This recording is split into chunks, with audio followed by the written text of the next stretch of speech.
Hi అండి. ఈరోజు నేను దోసకాయ మెత్తళ్ళు కూర చేస్తున్నానండి. అందుకు ఒక 150 గ్రాములు మెత్తళ్ళు తీసుకున్నాను. 2 దోసకాయలు, 2 టమాటాలు, ఒక పెద్ద ఉల్లిపాయ, 4 పచ్చిమిరపకాయలు తీసుకున్నానండి. ఇప్పుడు ముందుగా మనం మెత్తళ్ళు శుభ్రం చేసుకుని పెట్టుకుని దోసకాయలు ఎన్ని ముక్కలుగా కట్ చేసి పెట్టుకుందాము. మెత్తళ్ళు ఇలా చేత్తో ఈ విధంగా ఇలా శుభ్రం చేసుకోవాలండి. ఇదిగో ఇలా మొత్తం తీసేసి ఇది ఇలా ఈ విధంగా చేసుకోవాలి, శుభ్రం చేసి పెట్టుకోవాలి. ఇలా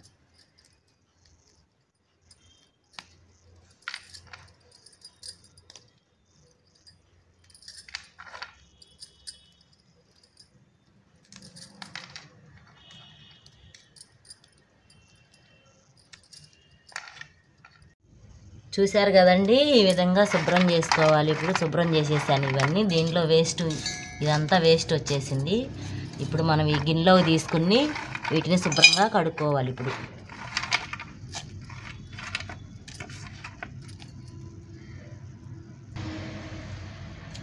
గిన్నెలో వేసుకుని ఇదంతా వేస్ట్ వచ్చిందండి. ఇప్పుడు ఇవి శుభ్రంగా కడిగేసుకోవాలి. ఈ విధంగా శుభ్రం చేసేసాను అంతా. మెత్తళ్ళు మనం ఈ విధంగా శుభ్రంగా కడిగేసి పెట్టానండి. ఒక 10 మాటన్నా మనం శుభ్రం చేసుకోవాలి. ఎందుకంటే దానిలో సన్న ఇసుక వచ్చేసిద్దండి. అందుకని శుభ్రంగా కడిగేసి పెట్టాను. ఇప్పుడు పొయ్యి మీద సట్టు పెట్టుకుని ఆయిల్ పోసుకుందాం.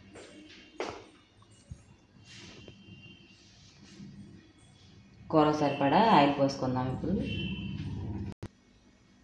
ఆయిల్ వేడి అయిందండి. ఇప్పుడు దీనిలో చేప ముక్కలు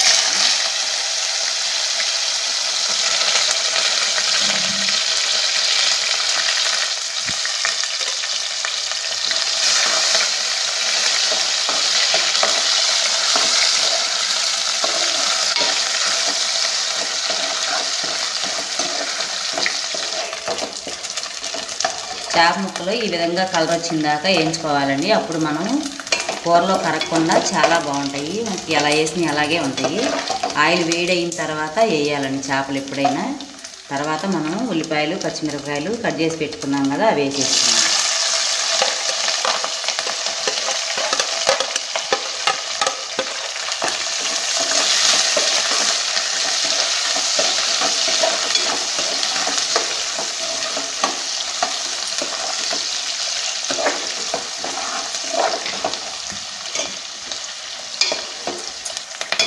ఉల్లిపాయలు, పచ్చిమిరపకాయలు 1 నిమిషం పాటు వేగిన తర్వాత ఇప్పుడు దీనిలో దోసకాయ ముక్కలు వేసేద్దాం.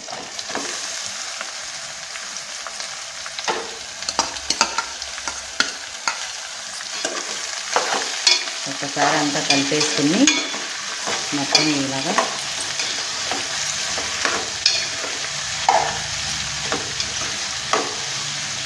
చిన్న మంట మీద పెట్టేసుకుని మనం మూత పెట్టేసుకుందాం. ఇప్పుడు ఒక 5 నిమిషాల పాటు మగ్గనివ్వాలి.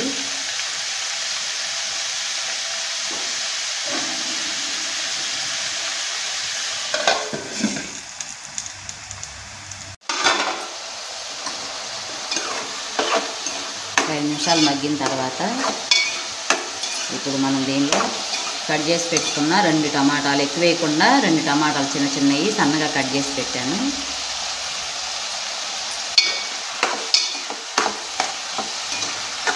కలిపేసుకుని ఇప్పుడు దీనిలో రుచికి సరిపడా ఉప్పు, కళ్ళుప్పు వేసాను. అలాగే కొంచెం పసుపు వేసేసి ఒకసారి మొత్తం ఇలా కలిపేసుకుని ముక్కలన్నీ మగ్గిన దాకా మూత పెట్టేసుకుందాం.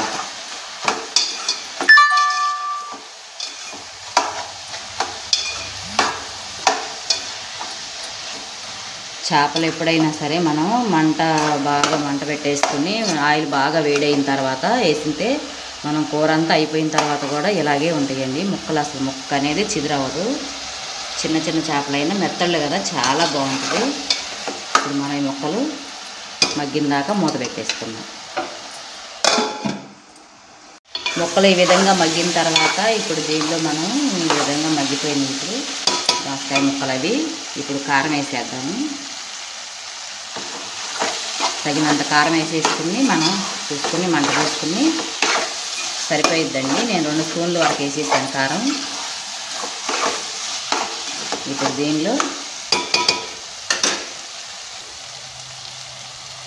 1 రెమ్మ చింతపండు నానబెట్టేసుకుని కొంచెం గుజ్జు పిండేసి పోద్దాము.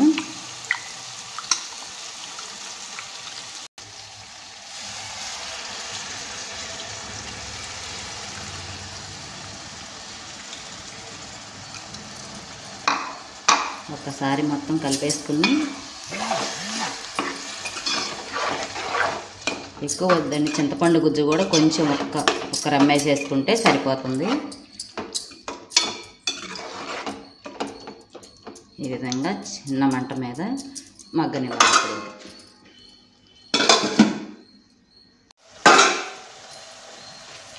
చూసారు కదండి, ఈ విధంగా మగ్గిపోయింది. సన్న మంట మీద కూర ఈ విధంగా అయిపోయింది. కూర రెడీ అయిపోయింది. ఇంతేనండి, మెత్తళ్ళు దోసకాయ కూర రెడీ అయిపోయింది. చాలా చాలా టేస్టీగా చాలా బాగుంటుందండి. వేడి వేడి అన్నంలోకి ఎంత బాగుంటుందో, చాలా రుచిగా ఉంటుందండి. ఇంతేనండి, మా వీడియో మీకు నచ్చినట్టయితే లైక్ చేయండి, షేర్ చేయండి, సబ్స్క్రైబ్ చేయండి.